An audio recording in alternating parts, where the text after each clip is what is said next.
It was in tea until we pulled over at a gas station that I noticed her in, extra face in the crowd, sitting quietly at the back of the bus. And yet she never boarded with us. I remember the trip like it was late autumn. It's a kind of day when the sun sets early and the wind carries the scent of damp earth. Our school had just wrapped up a long field trip, and we were all exhausted from a day spent hiking through dense woods and touring a creepy old museum. We had one last stop on our way back home, a gas station off the highway where the bus driver was supposed to take a break. The air was thick with the hum of the bus's engine, and most of us were just looking forward to getting home. I was sitting near the front with a few friends, joking and talking about the day. We were all 15, the kind of age where you think you're too old for any real danger. The driver, an older man who looked like he'd been doing this job forever, pulled into the station. As the bus came to a stop, I saw that most of the other kids started to shuffle off the bus. The rest of us stayed seated, chatting lazily, waiting for the driver to tell us when to get off. I remember glancing back at the seats. It was a habit of mine just to check the bus. That's when I saw her. There, at the very back of the bus, was a girl I'd never seen before. She was sitting still, with her head tilted slightly downward, almost as though she was looking at something in her lap. She wasn't moving, not even to adjust her posture. Just sitting there, unmoving. At first I thought it was one of the other students who'd snuck back there.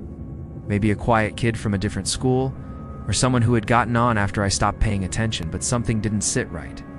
For one, I knew everyone on the trip. Our group wasn't that big, and we all knew each other by sight. And this girl, she looked out of place. Her clothes were too. Pristine, almost out of time. A long, plain dress that seemed more suited for another decade. Her hair, though dark, was perfectly combed and almost unnaturally neat, even in the low lighting of the bus. I turned to my friend, Sarah, and nudged her. "Hey, do you know her?" I whispered. Sarah followed my gaze and frowned. "What are you talking about? Is that girl sitting in the back?" Sarah looked again, squinting. "There's no one there." I looked back. The girl was gone. Confused, I stood up and walked to the back of the bus, feeling my heart start to race. I wasn't sure why, but my instincts were telling me something was wrong. When I reached the back, I checked all the seats. Nothing. No one was there. The bus was completely empty in the back. I stood there for a few seconds, the silence pressing down on me, and then I felt it a chill, like a cold breath running over my neck. I turned quickly, but no one was behind me, just the empty seats, staring back at me in the dim light. "Hey, you all right?" Sarah called from the front. I didn't answer at first. I just stared at the space where the girl had been. Then, shaking my head, I went back to my seat. The bus driver was calling for everyone to get back on, so I shrugged it off. "Must have been my imagination," I told Sarah, trying to sound casual. We continued our trip, and the strange feeling faded, but not entirely. The entire ride back, I couldn't shake the feeling that something wasn't right. Every time I glanced to the back of the bus, I half expected to see that girl again, sitting there in her perfect stillness, but she never reappeared. When we finally arrived back at the school, everyone filed out, stretching their legs after the long trip.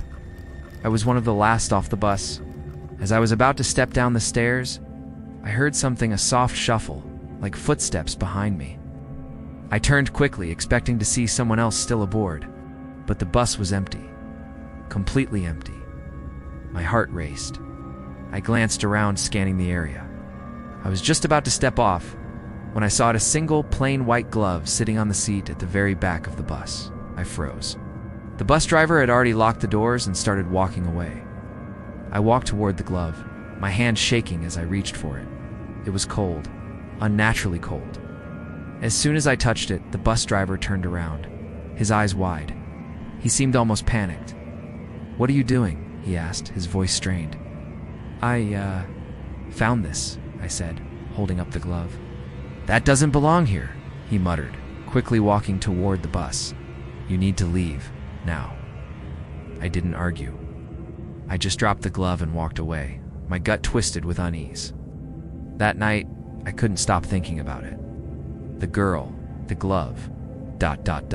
It didn't add up. She hadn't been on the bus when we left, but somehow she had been there, sitting at the back.